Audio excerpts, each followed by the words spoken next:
Hello, and welcome to our Six Nations Vaccine Confidence podcast.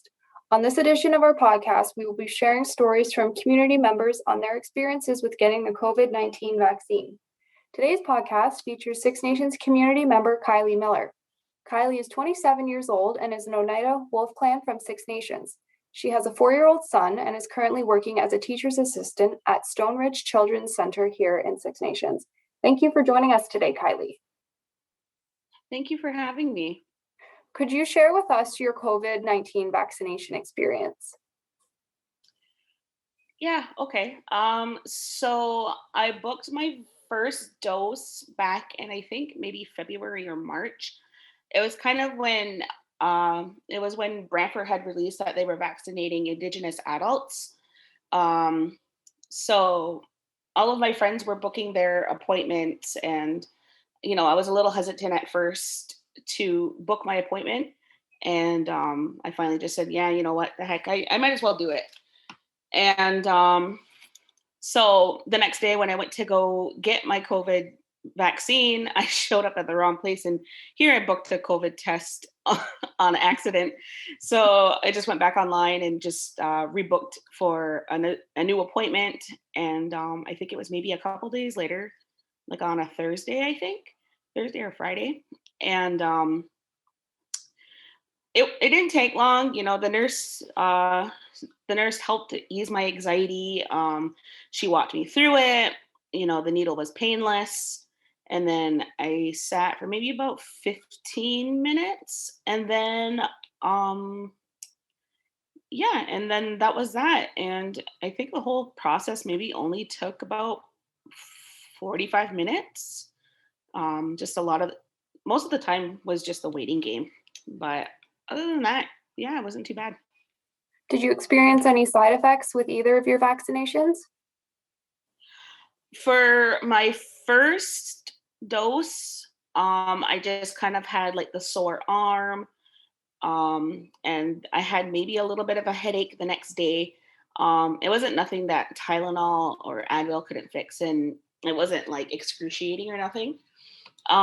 With my second dose, it was like almost initially right after I had gotten it. I had like this big burst of energy, and I had it for maybe about 3 days. Like I was walking lots and I was cleaning lots, and then maybe by the 4th day, I was like completely wiped out. Like again, it wasn't nothing like not tolerable or anything like that. I was just a little bit more lazy for a few days after that. So what was the cause of your initial hesitation in booking your first dose? So initially what it was is just, just like everybody else, I was kind of skeptical of like how fast how fast I thought that the vaccine had come out, and there was no like trial or error or anything like that I thought. And then just kind of buying into the stories that were being shared on Facebook, and like this, and what was being shared on the news, and then people's own opinions about it made it skeptical for me. But I just kind of just did my own little research after that, and just talked to my family, and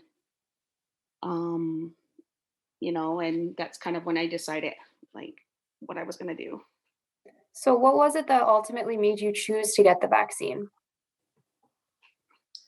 So after doing my own little research and talking to some of the friends that I have that do work with public health, and my friends that are nurses, even family members, I just kind of decided what was best.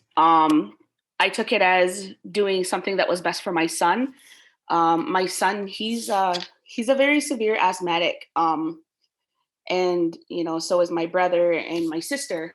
And my dad's also a paraplegic. So like my dad can't even really cough or even laugh. So I could only imagine like what would happen if they had gotten COVID. So it was just kind of like what I did, what was best for my family and what was best for myself. And because I work in the daycare setting, it was kind of for the kids too. Like when we go back to work and whenever that may be, and whenever we do get the kids back, just protecting everybody around me was the main goal. Mhm. So what would you say to somebody who's on the fence about getting the vaccine? So anybody that's kind of like on the fence about getting their vaccine, I would just suggest, do your own research. Not reading like what's on Facebook or anything like that. Kind of like reading from a reliable source. I looked at like WHO and on the CDC website and even like Health Canada. Um, you can also talk to like public health. And I know that public health also offers this free webinar for vaccination education. And it's hosted by, I think it was Eve and Natasha. I don't know what their last names are, but they hosted it. And then, I felt more comfortable with my decision and I was a little bit more understanding of how the process was made. So it made me more comfortable with my decision. So the best advice that I would have is just, do your own research and, just do what you think is best for yourself and for your family, you know, um, just because not everybody is going to want to get it and not everybody will not want to get it. So yeah, just basically just doing what's best for you and your family and don't believe everything on Facebook. So now that you have been vaccinated, would you recommend that others get the COVID-19 vaccine? um,